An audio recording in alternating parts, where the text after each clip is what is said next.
Hi, everybody. Welcome to the Hey Woman podcast. My name is Courtney Steinbacher, and I am joined here with my mom, Julie. Hey, everybody. And we're here to talk about Hey Woman, so real conversations on caregiving, legacy, love. We dedicate this podcast to my Nan, my mom's mom, who passed away in December of 2024. And, this podcast is dedicated to her, but it's also dedicated to us and our journey and caring for her and her lovely idiosyncrasies. If you've been with us in other episodes, we get into those. But it's also talking about the grief process and different things like that. So we're super excited today because today's a little bit different. We are joined by our first non-family guest, Don Quante. So Don is here as a master of all things financial products and insurances and great things. But we want to talk to him about just what his experiences are like through the caregiving journey. So Don, we know that you were also influenced by the caregiving of your grandmother, although maybe a couple of years between when you did it, when I did it. It's true. It was 1984, and Grandma Lottie ended up needing care. Yeah, you weren't even born in 1984, were I you? was not. No. Wow. And Julie, that makes us old. I know. Well, us, you maybe. Maybe, right, yeah. I'm just joking. So Dawn, usually on this podcast we start with a story about Nan, but since you're our guest, we thought, is there a story that you feel like you want to share today to kind of kick us off? Yeah, so my grandmother was diagnosed with early stage dementia, early 70s. She lived 7 years, 7 months, ultimately died broke in a Medicaid bed, which is why I ended up in the long-term care space of financial planning almost, 40 years ago now, and 41 to be exact. Yeah, so it started out, my grandmother was confusing the microwave with the oven. Microwaves, by the way, were just brand new back at the time. That was like the newest thing, right? It was like AI is today. Right. Yeah. So, we were doing things like finding mayonnaise in her refrigerator that was 8 or 9 months old, past the expiration date. And so it was at that point that my Aunt Shirley and my mom began taking care of her, and they tried to do the home care thing, and then, as so many families, I know you guys we've talked about this before, end up with burnout. They have best intentions, but they just can't do it. So went from there to assisted living, and then ultimately the nursing home. So What do you remember about your grandma? oh man, she was awesome. Red, vibrant hair. I know you guys were here in New York City yesterday, right? You went to Macy's. Well, in St. Louis, where I'm from, that meant a bus ride from the suburbs back into the city of St. Louis. And I remember as a young boy being able to go and do that with her. That was kind of cool. So yeah, she was great. That's fantastic. So I'm excited to have Don here. As he said, he is for me, he's the best in the nation in long-term care. Early adopter. As a financial advisor, he didn't try to be all things to all people. Right. He really looked at this long-term care space and said, hey, this can be different. And we can have creative financial solutions that really, really make a difference in people's lives. We're downplaying, some of your credentials. Can you talk about, being top of the round table? Oh. Give us a little bit of that. I know you don't like to. Yes. Well, so I'm a certified long-term care consultant. That's a CLTC, I guess for 25 plus years. But I think what you're speaking of is in the financial service industry. There's a group called the $1 Million Round Table, and so there's several levels. The best one being the top one being the $1 Million Round Table's top of the table. So I'm a lifetime member of that group, and that's been fun. Yeah, and right now you fly all over the country talking about long-term care and the creative financial solutions that are out there. Right. Yeah. So the company that we owned a couple of businesses. One was called America's First Financial, and the other was called Wealth Protection Advisors. And during those days, we had, I think, a little over 13,000 clients. They were from all over the country. People like you would refer clients to us, and different attorneys and accountants across the country. And then 6 years ago, a private equity firm out of this part of the country came and bought everything. and then put me in a position where I was then asked to travel and teach and educate financial advisors on the creative ways to solve long-term care problems. So And you also have a book? 2 of them. Yeah, first one is called Don't Go Broke in a Nursing Home. Yeah. That one became an Amazon bestseller.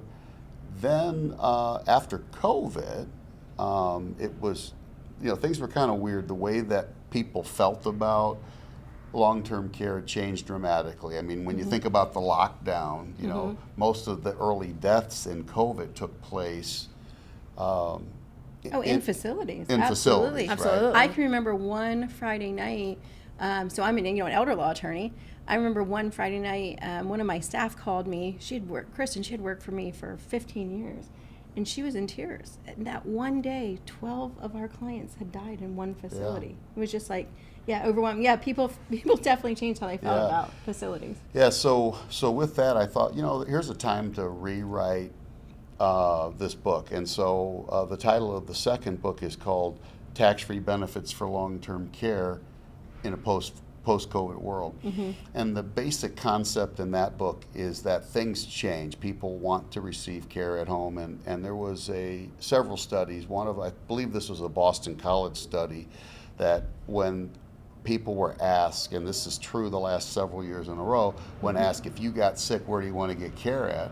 They said 88% of the time they said, I want to stay at home. Right. It's the reason why I think at breakfast we were talking about how, if you buy a home care agency, you don't have any trouble getting, customers, because, I think the first baby boomer is going to turn age 80 January 1st of this next year. So that's not an issue. Finding caregivers, finding the labor, the people that can take care of them, is an issue. So the premise of the book was that everything has changed post-COVID, and the way that people want to get their care, where they want to get it at, is considerably different. So the book dives into that.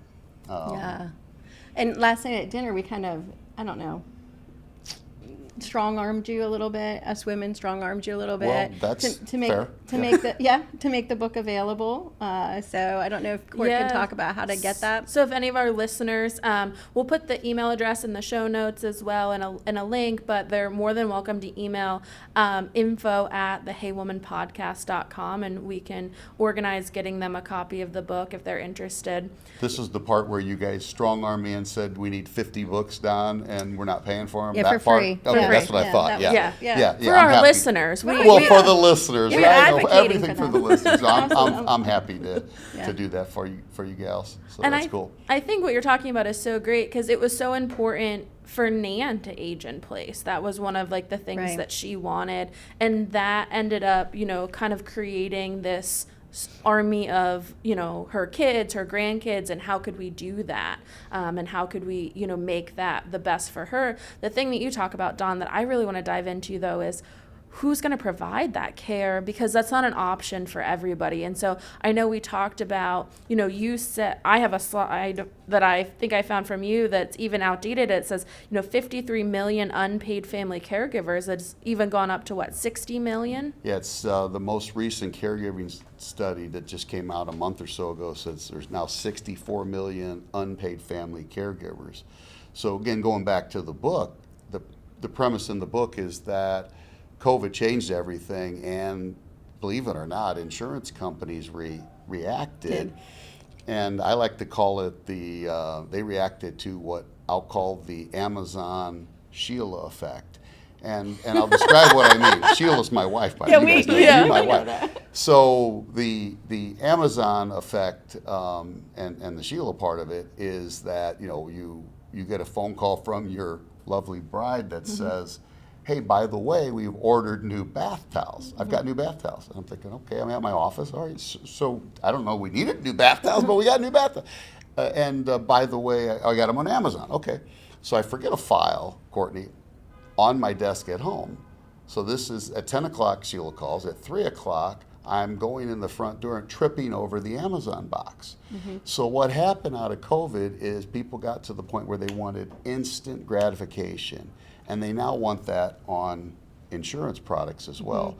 So, and they also want things to be guaranteed. Like they want everything, they want it to be issued immediately and guaranteed. So a couple of very forward-thinking insurance companies thought, well, what if we could take advantage of the fact that now you have 60-year-olds, 70-year-olds, 80-year-olds actually having doctor's appointments online? Could we shorten the underwriting process?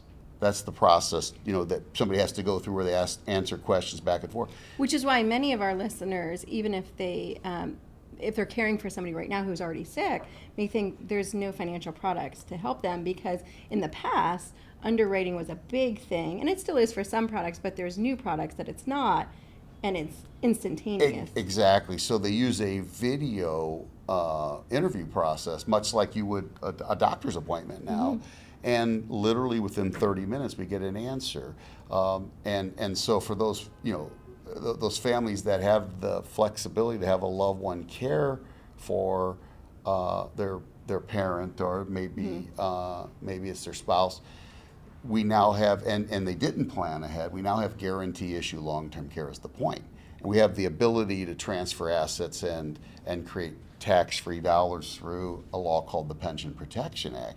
And so, and before you get too much into the Pension Protection Act, I just want to kind of stop and say, so our listeners heard that guaranteed issue means you could be caring for somebody right now who has a diagnosis, and there could be a product that could help them.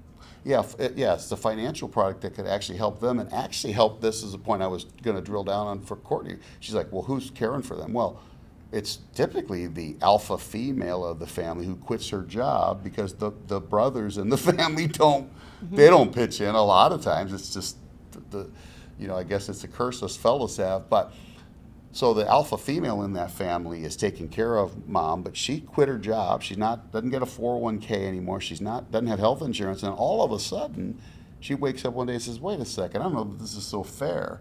So the idea behind guarantee issue long-term care is, what if you could take an asset? Or maybe her brothers wake up and say, this isn't fair to my sister. Right, well that may happen, yeah. Okay, go ahead. So mom has some assets, so if she simply transfers assets from, let's say, her left pocket to her right pocket, she could pick up as little as an additional 35% tax-free chunk of money. That money can then be used to pay even family members to provide the care. Yeah. So when combined with the things that you do, which is the caregiver trust, I mean, this is the perfect scenario. And with 64 million people, this isn't a problem that's just like, it happens so often. I mean, every day I'm talking to an advisor. Again, last week I was in Salt Lake City, Utah. You travel so much you Park don't even know City. where you were. Yeah, I was thinking, was it there I had the conversation? But the week before I was in Atlanta. And every week an advisor says, what do we do about this situation? And they're even surprised. So if, as your listeners are hearing this, they haven't heard of this, it wouldn't surprise me. And that's where, the network that you're putting together of, like-minded, smart people who've dealt with this. I'd ask, if I were a listener, I'd ask the advisor, have you dealt with this before? Yeah. Personally, not do you have clients? Because that's going to tell you if they're really going to know whether that's going to let you know whether or not they can help you. And I think, for the caregivers that are listening, sometimes this feels like one more thing, right? Like sometimes you get so entrenched in caregiving, you're like, oh my gosh, like these people are getting on here, they're telling me one more thing I have to pay attention to. And I also, when I think about Nan, like going to a doctor's appointment, that was never just going to a doctor's appointment. We were going to the doctor, we were going to the grocery store, we were doing all these things.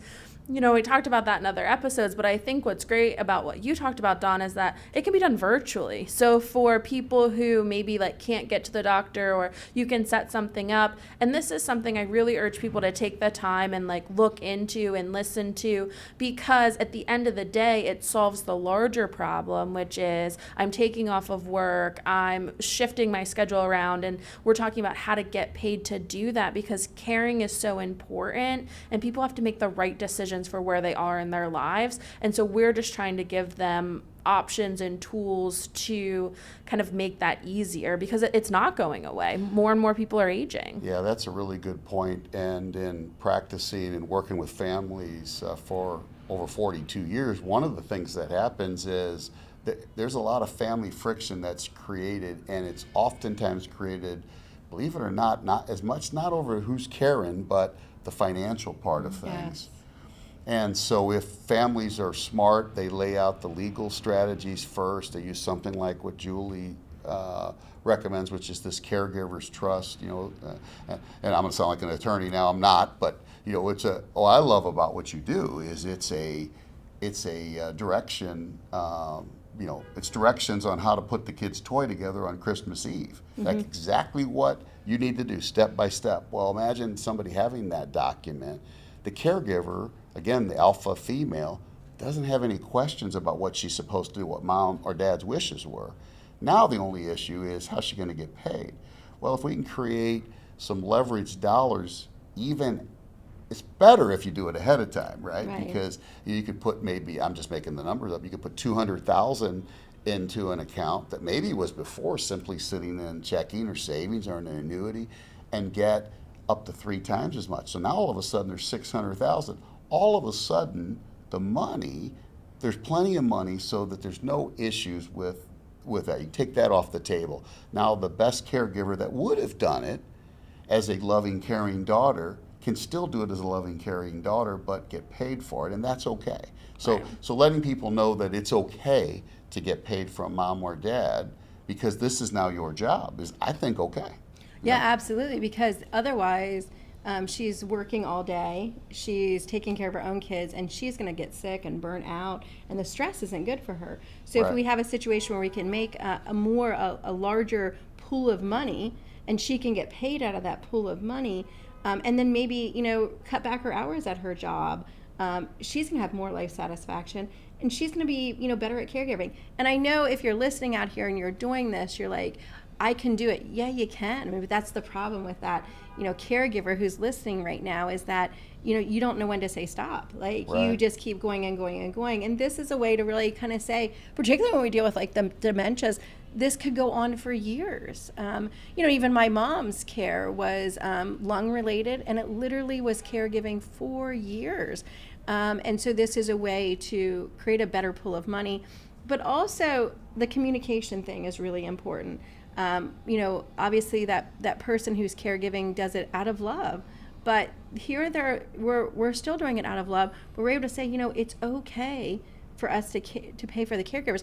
And the reality of it is, that's going to have to happen. And Dawn, can you talk about why like family caregivers might be all that's out there? Yeah. So I have mentioned, I think I may have mentioned it already, but each talk I do to advisors is I talk about, if you were going to buy one of the home care franchises across the country, your issue isn't going to be having enough customers, patients, residents, whatever you want to call it.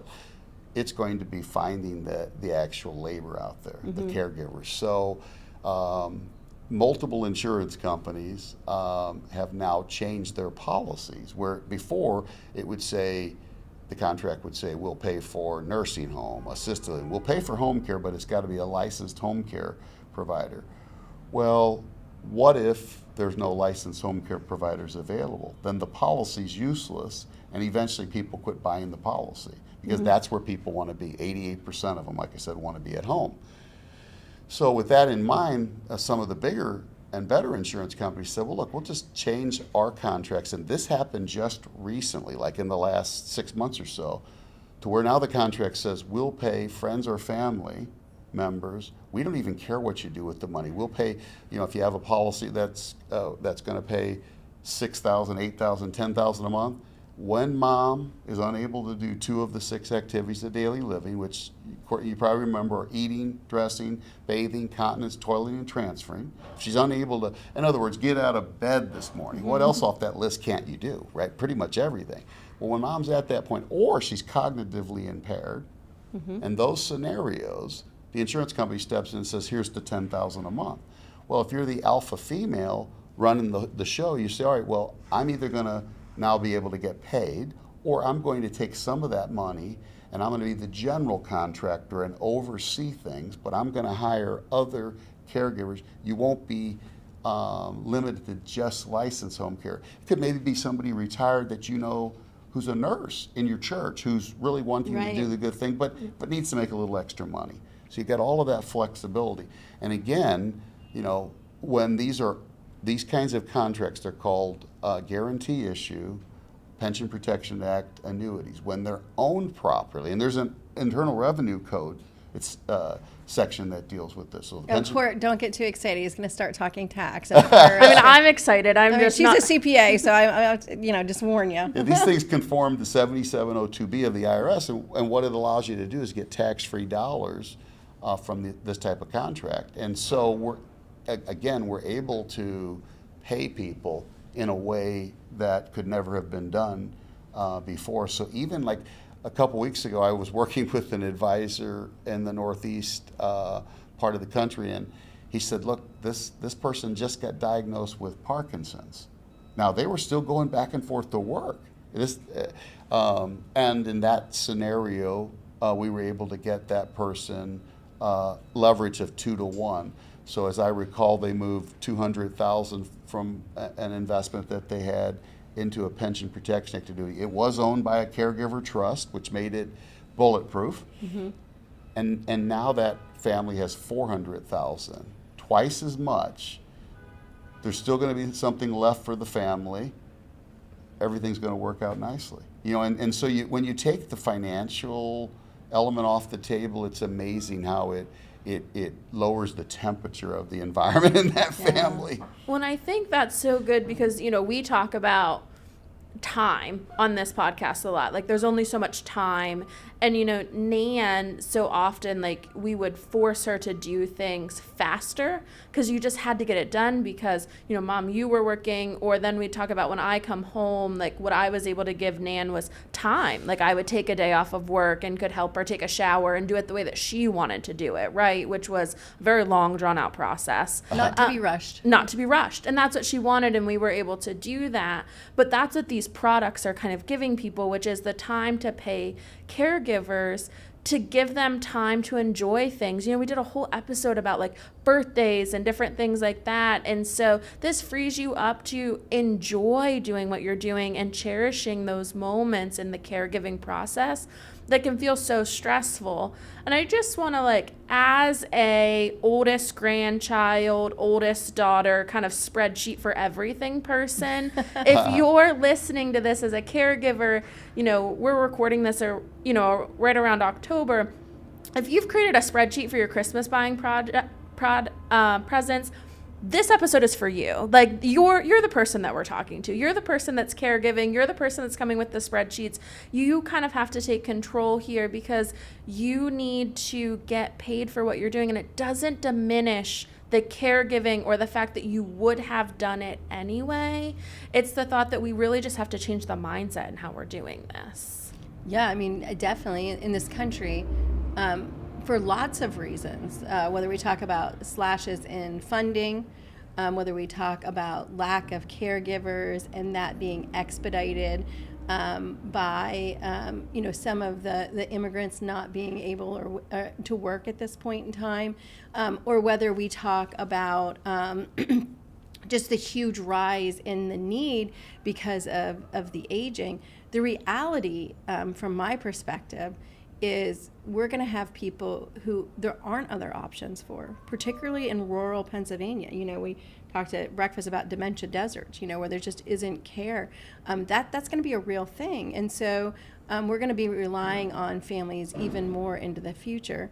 And I think for me, as you're listening, as somebody who would never make a spreadsheet to do any of this is also for you from the perspective of it's a solution both for the caregiving you're doing right now. So if you're in the thralls of it and you already have a diagnosis that you're dealing with, there's guaranteed issue products. Right. If you're planning for your own, there's different products, but it's something you should be thinking about, because who's going to be there to care for you in 20 years when, you know, the resources just aren't going to be enough, in my opinion, to meet the demand of what's happening with this, you know, silver tsunami. Yeah, you know, it's kind of an interesting scenario, but most families that I met with, heck, some of the people that attorneys in your network referred over to us, and advisors, you know, like Brooks, one of the top ones in your network,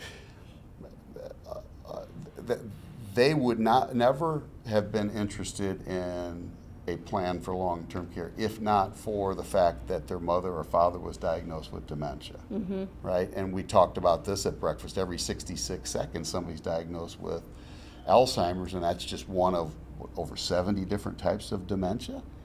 So when you think about that, once somebody has dealt with it, they understand that the financial part of this is a really, really big piece. So yeah, for any of the listeners, if you're dealing with this, you know, you've probably had this thought, I never want to put my kids through this. And and I never want to put my kids through this isn't just the care side of it, it's making sure your legal affairs are in order. You know, that you've got to trust this caregiver trust thing that you've got. I love, because it spells out in great detail exactly what the person's expecting their children as caregivers to do. So there's nothing left to chance. Now the question is there going to be enough money? So if you set up a plan and you're healthy, I mean, you can dramatically leverage a bucket of money to be able to pay for care. Heck, with a lot of the people that, Julie, are your age, they're going to have, you know, big amounts of qualified money like IRAs, 401ks, and there's actually even a way where you can peel off a little piece of your 401k, set it aside, and get unlimited long-term care. I know you've got clients that have done that, right? Oh, absolutely, yeah. I mean, so you're talking about the Pension Protection Act, or, you know, products, and well, in some of them, not Pension Protection Act, but, you know, for me, that's understanding how the tax leverages work in here, whether we're, you know, paying it out tax-free for long-term care, whether we're moving something, you know, that's highly taxable like an IRA and having that be used for long-term care. You know, it's amazing what can happen and how that money that people have can be leveraged. Yeah, and I think the key to it is for your listeners to find somebody who specializes in this sort of thing, because, you know, most advisors, unfortunately, are too busy, you know, trying to be all things to all people. And I think there's the number's alarming, but there's only 7.7 million long-term care insurance policies in effect right now in the United States, and we have almost 300 million people. Think about that for just a second. Oh, right? wow. Yeah, So, but it's interesting, Dawn. The percentage of people who think they have coverage for long-term care is like about 29, almost 30%, but really it's only about 3% that actually do. Exactly. So there could be people listening who are in that thing where they think they've already covered this, either through Medicare, Medicaid, or their long-term care, and they really haven't. Well, yeah, and the big, you know, sort of one of the big aha moments is when somebody realizes, well, that's covered under Medicare, and then they realize that while Medicare does pay for home care, the maximum that it's going to pay is 100 days. So by definition, that's not long-term care. Right. That's short-term.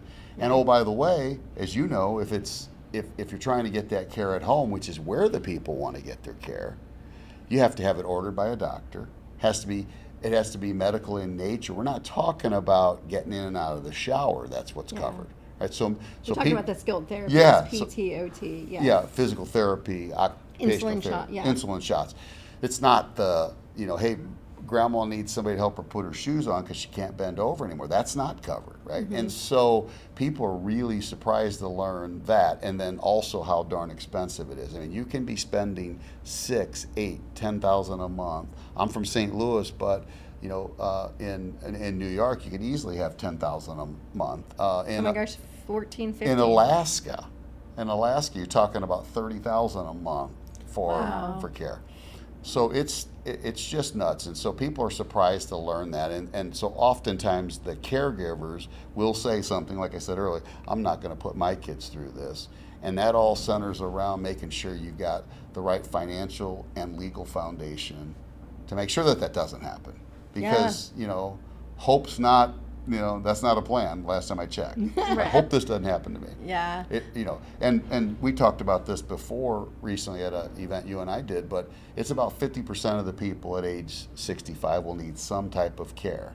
The part that's alarming is, again, every 66 seconds somebody's diagnosed with Alzheimer's. So when you think about it, you're like, okay, well, wait a second. Can't Alzheimer's go longer? The longest claim on the books right now is 21 years with an insurance company. Wow. So that means the insurance company has been paying out of the insurance policy 21 years for somebody who has dementia in the southern part of the United States.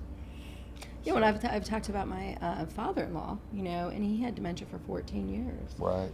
Was able to stay home for a lot of that time, but still, a great need for the family to work together and spend a lot of hours. And you'll hear people, and I know as an attorney you've heard it. So yeah, when you bring it up as an attorney, they're probably surprised, but because you've dealt with so many families, you're like, well, this can happen. It does happen. If you think about it, nobody in this studio would feel comfortable leaving their home today if they didn't have homeowners insurance. Mm-hmm. But the risk of a fire is like 1 in 219 or something, some crazy number. We insure our homes and our cars, but a risk that's 1 in 2. So 50% likelihood it's going to happen to you if you're 65 or older. We just put stick our head in the sand. So why do we do that, right? So it's about it's about education. So, and you certainly are very passionate about that. I've known you for 20 years, right. And I've watched you across this country say, long-term care insurance is important. And the neat thing right now, I think, is, and I know you've worked behind the scenes, with some of these insurance companies and talked about products. The neat thing is that there are more products. So there could be people listening that they looked into long-term care insurance, 10 years ago, 5 years ago, and there wasn't anything available or anything they wanted. But the reality of it is that, private industry has kind of come out, the insurance companies have kind of answered and fixed some things and made a lot more products available. Right, yeah. So we spoke earlier about the Pension Protection Act, Courtney, and to your mom's point, somebody has $100,000 in their bank account that they have to use for mom's care. There's no downside to moving that to a Pension Protection Act annuity because we have guarantee issue. And at a minimum, they're going to pick up an additional 35 to 37% increase on that account by simply moving it from the left pocket to the right pocket. That did not exist 10 years ago. It didn't exist 5 years ago. In the last 3 years, that sort of strategy has come out. And this easy underwriting type of approach. Like we had somebody with an advisor said, no, I can't get coverage. I was turned down by, 3 or 4 of the major insurance companies, and we said, well, heck, they're not even in business anymore. There were 110 traditional long-term care insurance companies. That's the kind of coverage that if you pay a premium each and every month or each and every year, and if you don't use it, you lose it. Yeah, just like our homeowners and our car insurance, That's not what we're talking about. So the new breed of long-term care policies, the premiums are guaranteed. You can make an annual premium if you want, but you could also move some of your IRA into an account. Literally, unless you're really, really unhealthy, you'll be able to get a policy. And then for those who are already receiving coverage under the Pension Protection Act, we've got the guarantee issue strategy. So we pretty much have all of the bases covered now, and that did not exist 3 years ago.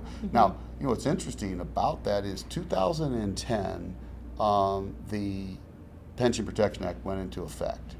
And there's still people that aren't even aware that exists. Oh, I know. I will talk, and and I'm sure you do. Yeah. Talk to a group of advisors, and you ask who knows about the Pension Protection Act, and many don't, and many attorneys don't. Right. Yet it's a fantastic tax law that really leverages people's money. Well, and the funny part about that is that law went into effect 1 year before the first baby boomer at that time turn 65.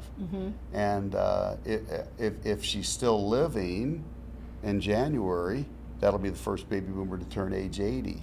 So we are getting ready to have what's called the silver tsunami happen. And I would encourage, the people that are listening to, have that conversation with a specialist about this. Heck, reach out, get a copy of the book, talk to your office about this, because there are things that you can do that you may not have even been aware of. And so I think for our listeners, I kind of want to bring it back because there's two different ways that you could kind of go down this, right? One is you're caring for somebody, and so it's more of an immediate need, right? And you need to reach out to somebody. And that's why we're really happy to have the planningandprotecting.com website that people can go to and find people like those of us that are sitting here who, one, are touched by caregiving in some way, shape, or form, and really understand what they're going through and are dedicating our lives to helping people learn from what we've done. The other is if you're caregiving and, you want to start looking at it for yourself so that, your loved ones aren't doing what you're doing, going through the stress. I do just want to go on a little bit of a tangent because, we're talking about long-term care products and different things like that. But Mom, you're looking at, aging in place because we were able to do that for Nan. That's an option that you want. You're looking at doing that by blowing out a wall in our house and putting on an addition. Yeah, I mean, assuming that your dad, I can get your dad to agree. Well, I believe the options are we're building a house or you're blowing out a wall. And he seems to think that we can't move a septic system, but my dad has been moving septic systems his whole career, so we feel like he is the man for the job. Yeah, but that is what he does for a living. Seems like he can move anybody else's, but maybe not mine. I mean, so here I am thinking about, an empty nester who has, cared for my mom. My husband's cared for his dad. But we're kind of in this situation where, we either have to modify our home or build a new one or move. But where we live, there may not be a lot of choices, and we happen to own some land. So, there are the two things. And, I'm already thinking about that. How do I age in place, and where do I want to be? And I think that's, what we know for everybody is that they do want to age in place. And for some people, that could be aging at home. For my mom, that was aging in a community that she had spent 8 years at, and making sure at the end of the day she didn't go to a nursing home. And please know, if your loved one goes to nursing home, sometimes that has to happen. Some of it has to do with diagnosis and what needs to happen. But for me, it was having her at that personal care home, which in a lot of the rest of the country we would call assisted living. It's kind of the same, different licenses in Pennsylvania, but for most of the country the same. But having her be able to stay at that community and not be uprooted from where she was at the end of her life and having to deal with new staff and new people. So that's really, really important. And one of the reasons we're doing this podcast is to share with people our journey. And if we can help people, one person not have to change where they live in the last month of their lives, that's really something, and so that's why we're here. It is. And, that's why we brought Dawn on, too, to talk about there's this whole world of financial products that you might not know about. And so if you're getting to the end of this episode and you made it through all of the technical stuff that we talked about, spreadsheets, tax law, we appreciate it. But here's the thing, you don't have to understand it. You just have to know that there are people out there that do, that really care about it. And so we really urge you to go to planningandprotecting.com and to take a look and find somebody in your local area. If there's nobody on there in your area, the great thing about financial advisors is they're not necessarily as hamstringed as attorneys are into specific states. But feel free to send us an email at info@theheywomanpodcast.com. We're also really excited to be releasing a caregiver toolkit, which is kind of what we've talked about today. We talked about the financial part, but there's all kinds of sections we're going to be releasing, but it's really just to start these conversations earlier and have information available to make it easier for caregivers and for you to know that there are professionals out there that can help and want to help you on this journey, so that you can really enjoy what could be the last couple months with your loved one, because that's what you should be focused on. Dawn. So Dawn, I don't know, as we wrap this up, if there's any other like last words of wisdom you want to offer our listeners. Yeah, I would say I would echo go to the website that you just described, because I know that's basically a treasure chest full of great information, and get connected through you gals. So because if you don't know an attorney or an advisor in a given marketplace, I know you guys have done a great job of being able to. Well, and even find them. helping their advisors too. Absolutely. Like if they have an advisor that they really trust, that advisor might be fantastic at making the money grow, but may not just have focused so much on That's right. protecting it. And so happy to enter that conversation with them. Yeah, and don't forget the book. Yes, Don't forget the absolutely. book, because we already strong armed them into. We did. So please don't make us do that, in vain. Right. But we thank everybody for listening, and we hope that they've learned a lot. And Dawn, thank you so much for joining us. You're welcome. Yeah, and don't forget to give rate us. Oh, yes. And like us on TikTok, Instagram, Facebook. We're dropping a couple day in the lives of the two of us. So follow along as we, navigate our days in our day jobs Yes. while we also moonlight as podcast hosts.